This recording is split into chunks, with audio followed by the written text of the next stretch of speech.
Now, from WYDC TV, this is Big Fox News at 10.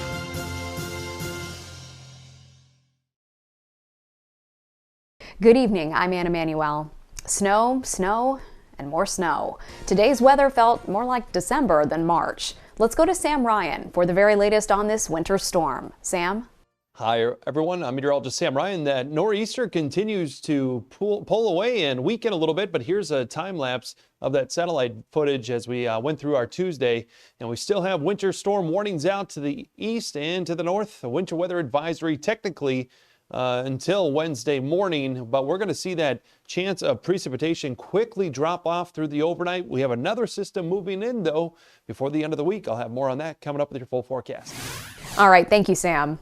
Our Maggie Hall joins us now. She details the state government's response to the winter storm and how it's impacting our area. Maggie? Governor Hochul has officially announced a state of emergency for New York as a nor'easter storm sweeps through our area and many others. I'm sure you can see the snow flurrying around me, and if you look behind me, there's a very low visibility over at that tree line, which isn't that short of a distance away. The key to handling this: early preparation, early warnings. I just gave the warning. Let me repeat it. This will be a dangerous storm. Please stay off the roads for your own safety. Stay in your homes, also for the safety of these incredible men and women throughout upstate New York who will be giving up their time working round the clock to make sure that the roads are plowed. If you do have to head out onto the roads, give plows a wide berth and travel at a reduced speed. We always advise people to brush off all of the snow off your car. It's not only for your safety as the driver, it's for the safety of the other folks on the road and our plow operators as they're trying to clear the snow. The winter weather advisory will remain in effect until tomorrow morning at 8 a.m. If you choose to venture outside, get bundled up and stay warm. Maggie Hall, Big Fox News, Corning. The Chemung County Legislature votes unanimously to settle in a wrongful death lawsuit launched against the county. The lawsuit, served by the family of Catlin Haskins, alleges negligence and recklessness from the county in the matter of Catlin's death. Catlin took her own life in the Chemung County Jail in 2019. Her family claims that the county knew Catlin was suicidal and took no precautions to protect her safety or help her. The county settled the lawsuit for a sum of $350,000. A bridge in Campbell will be closed for the next 3 months, according to the Steuben County Department of Public Works. The Dry Run Road Bridge over Dry Run Creek will close March 20th. A detour will be in place utilizing Woodcock Road and Dry Run Road. The bridge will be completely removed and replaced during the construction period. Looking for an excuse to indulge in some pies? Restaurants and bakeries across the country today celebrated Pie Day with specials on the circular desserts. Big Fox's Josh Felberg visited a local cafe to get a taste of this holiday. March 14th is a national holiday known as Pie Day. It's named after the mathematical constant used to represent the circumference of a circle. Sharing the same name with a tasty dessert, people across the country celebrate the holiday by baking and eating all different kinds of pies. Well, we love Pie Day. This is our 4th year to do Pie Day, and it's just so exciting. The geeks in us come out, and if you don't know, it's 3.14, it's pi, and there's a play on it with the date, and we go crazy. We made 30 pies, and we made 9 different pies, and then we made our pot pie, our beef tenderloin pie, and our taco pie. So we're just full of pie, and the community has loved it. Celebration's Black Diamond Cafe changes their menu every day. Regulars at Celebrations are extra sure to come in on Pie Day to get a taste of the cafe's special pie-themed menu. Well, we've been coming ever since she opened over 5 years ago, and I come every time for the soup, but today for all the pies. The food is excellent, absolutely excellent. She does a wonderful job on everything that she makes. Got the banana cream with a black bottom. I got peanut butter and a coconut cream to go. I had coconut cream. He definitely tried a couple since it is Pie Day. I had the black bottom banana cream, and then this is triple berry. Excellent. Triple berry is excellent. Really good. Even with the threats of a winter storm, Colleen made sure Pie Day would go off without a hitch. So it's just a lot of fun. We were worried about the blizzard coming in, and we wanted to make sure everybody got their pie. Josh Feldberg, Big Fox News, Sayre. Elmira City Council voted unanimously to pass a resolution that would bring a new scoreboard and sound system to historic Dunn Field in Elmira. The new additions will cost over $100,000, and they're being paid for with funds from the American Rescue Plan. Opening day for the Elmira Pioneers is scheduled for June 2nd. February's inflation report is out, and it shows a slight improvement, but the prices you pay are still stubbornly high. This comes on the heels of two major banks failing, in part due to rising interest rates. Lauren Blanchard breaks it all down for us from Washington. As a busy financial week continues, there is new data to ever so slightly calm investors' fears. The Consumer Price Index shows an inflation rate of 6% year over year. Inflation is starting to come down slower than we would like. But, these things do take time. Many food items, especially eggs, are still expensive. Inflation is down from 6.4% in January. Still, it remains stubbornly high, well above the Federal Reserve's target rate, which could mean more interest rate hikes are in store. They really haven't been terribly successful in bringing inflation down so far. It is still well above 2%. The new report comes on the heels of two massive bank failures, Silicon Valley Bank and Signature Bank, taken over by regulators in the past few days. At first, leaving many depositors without a way to access their money. I do think that this issue that we're having in the banking sector is not going to go away, sadly. There is relief. The federal government quickly stepped in to secure funds that otherwise were not insured past the $250,000 limit. But it has rattled trust in the banking system, which President Biden says is safe. It's our money, and we didn't invest somewhere that went down. We put in a checking account at zero interest rate. The Federal Reserve meets next week. They are expected to raise interest rates again, but with the two bank failures, some are wondering if it will change the Fed's strategy. In Washington, Lauren Blanchard, Fox News. The Justice Department antitrust lawsuit against Google is staying in Virginia. A judge denied the tech giant's bid to move the suit to New York. Google is accused of illegally abusing a monopoly over multiple online advertising technologies. Google wanted the lawsuit moved to New York because similar lawsuits have been consolidated into one case being heard in the state. The DOJ argues its lawsuit should remain in Virginia because it would be weighed down if bundled with the consolidated cases. We're back with your complete forecast next, plus this. Egg prices have skyrocketed 55% in the last year as farmers have been hard hit by the avian flu. I'm Lydia Hu with the Fox Business Network. Coming up, how much farmers are shelling out to protect their flocks. Here's your local stock market update from Big Fox.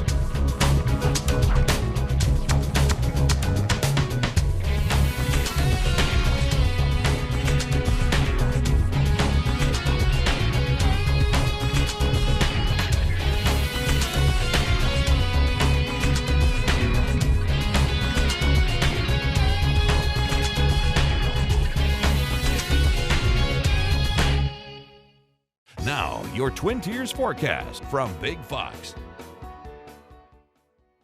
Hi, everyone. Welcome. I'm meteorologist Sam Ryan. As we look at the National Weather Service in Binghamton, just down the road, we've got a little bit of snow showers that move through.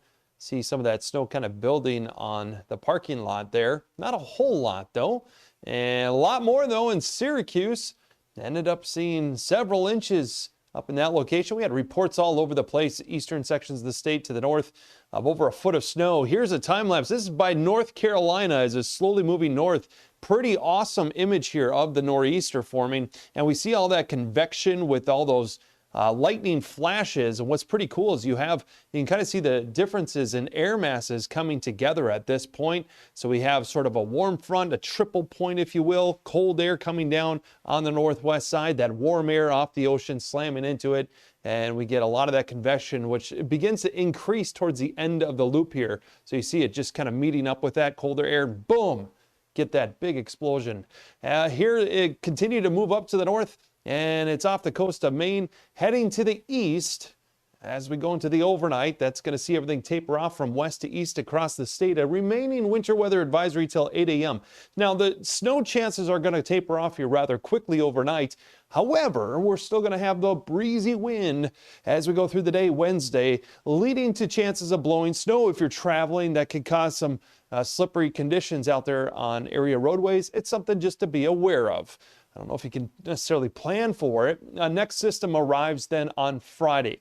Now this time around, it's going to warm up with that system. So we're looking at more rain showers. That's moving in from the southwest. So here we are watching the forecast, things tapering off overnight tonight. Here we are Wednesday. We even get some clearing potentially into the afternoon and temperatures starting to warm up. Overnight, we could have another dusting, possibly an inch or two of snowfall in parts. Again, watch out heading out the door early on Wednesday morning. That's where we could have some slippery conditions out there. Temperatures falling into the low 20s. Probability of precipitation, the winter weather advisory expires at 8 a.m., but the probability really drops off even before that. But we could have blowing snow concerns still. So around 20 to upper teens. Gusting winds will be gusting up to 30 miles per hour, maybe 35 miles per hour. This is on and off kind of through the day out of the northwest. So a bit of a brisk wind out there and a wind chill to contend with. So 38 for high, 39 or 38 degrees. And we're looking at 11 hours and 54 minutes of daylight. Head into the day Thursday all the way up to 50. Get some rain showers, maybe a wintry mix. And last weekend of winter, spring officially begins on Monday. We're going to warm up 50 degrees Friday and looking ahead, another system potentially early next week. A win for Lyft and Uber in California. The truth about a popular chain's boneless wings and the most expensive states to own a car. CJ Papa has those stories in today's Business Briefs. Uber and Lyft score big as a California court rules that they can treat drivers as independent contractors. It allows the companies to bypass state laws requiring worker benefits and protections. The decision strikes down a lower court ruling that a state ballot measure allowing gig workers to be designated contractors violates the Constitution. The Service Employees Union is expected to appeal the ruling. Buffalo Wild Wings is brushing off a Chicago man's lawsuit. It argues the chain is guilty of false advertising because deboned wings are really just chicken nuggets smothered in hot sauce.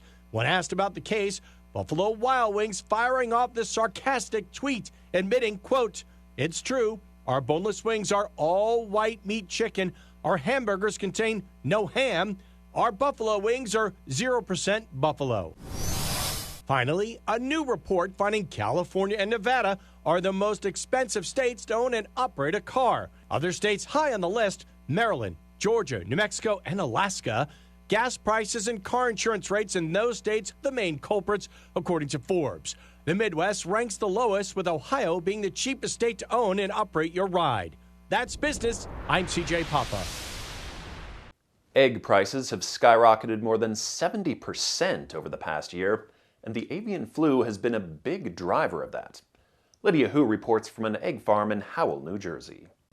This egg farmer in New Jersey is preparing to invest $300,000 to upgrade his biosecurity measures to protect his flock from the avian bird flu. That comes on top of $700,000 that he's invested at all of his nearby farm locations since 2015. It's a lot of money, but just a drop in the bucket when you consider what's at stake when it comes to protecting the flock from the flu. Watch.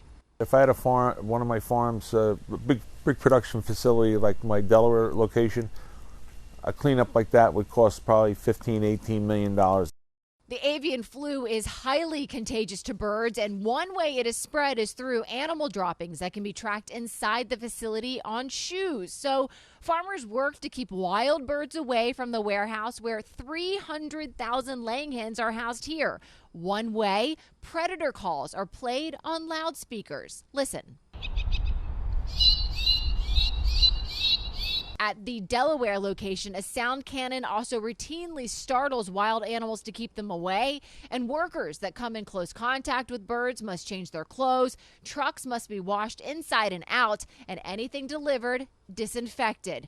In the current outbreak, 58.4 million birds have been slaughtered, and while there's not been an official industry tabulation on costs, some estimates show farmers have lost more than $1 billion. For consumers, the limited egg supply and the sustained demand means we're still seeing egg prices at the grocery store up 55% over last year. Over the past year, 13% of teenage girls in America say they attempted suicide, and 1 in 3 reports they seriously considered it. Coming up, what 2 girls are doing to try and help others. A cry for help. It's what the CDC is calling a new survey about teenage girls' mental health. It shows that they're experiencing, quote, record high levels of violence, sadness, and suicide risk. Now 2 girls who suffered themselves are trying to help others. Jillian Turner is in Washington, D.C. with a story. I kept this a secret for a very long time. 17-year-old Caroline Zuba suffered the after effects of trauma for months before turning to self-harm. As time went on, the cuts got worse and deeper. It turned to suicidal thoughts. She eventually tried to take her own life before confiding in a teacher. I will never forget the day my daughter's guidance counselor called me, and she said, "You need to come down to the school.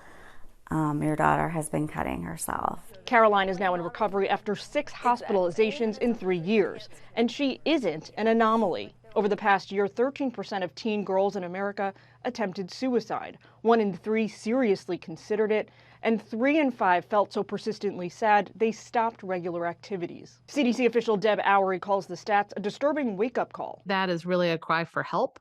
And just shows that there's so much going on. Hi. 17-year-old Ingrid Boshoff explains that young girls' battles are often invisible. It's not treated as a legitimate problem until people see the suicide rates. And they're like, oh, well, we never knew. The American Academy of Pediatrics, though, is painfully aware of this crisis. We just don't have the resources to provide all the support that we need to, whether that's counselors or physicians and providers. Caroline and Ingrid are in recovery, but teen girls just like them continue filling emergency rooms, seeking treatment for anxiety, depression, suicide, and eating disorders. Never would have thought, this would happen to her.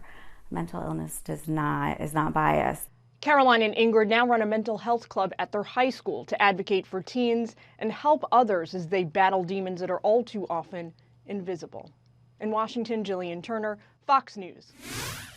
The U.S. Department of Justice is suing Rite Aid for missing prescription red flags. The Justice Department says Rite Aid's pharmacies illegally filled prescriptions for customers. Pharmacists from the company are accused of ignoring misuse of prescriptions, especially opioids. The drugstore chain even submitted false prescription claims to Medicare and Medicaid, according to the DOJ. This lawsuit comes as data from the CDC says 500,000 Americans have died from drug overdoses from 1999 to 2020. Healthcare staffing shortages continue across the nation, and many Americans are noticing.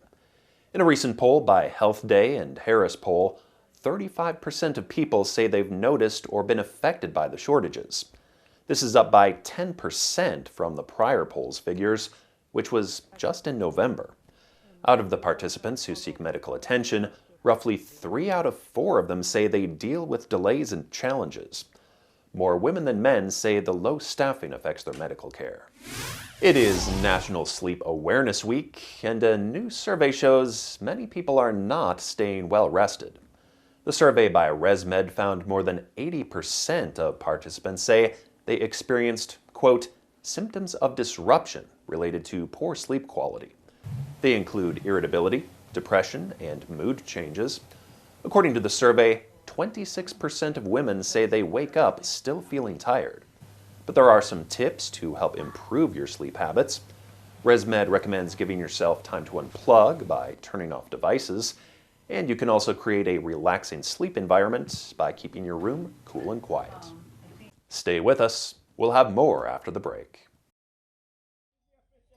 We want to leave you with a smile. Archaeologists count on sheep to preserve an historic site in Italy.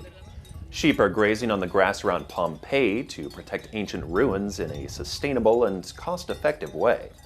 About 150 sheep feed on grass near the Roman archaeological site to help restrict growth of weeds and naturally fertilize the soil. The environmentally friendly 9-month project kicked off last November without any cost to park authorities.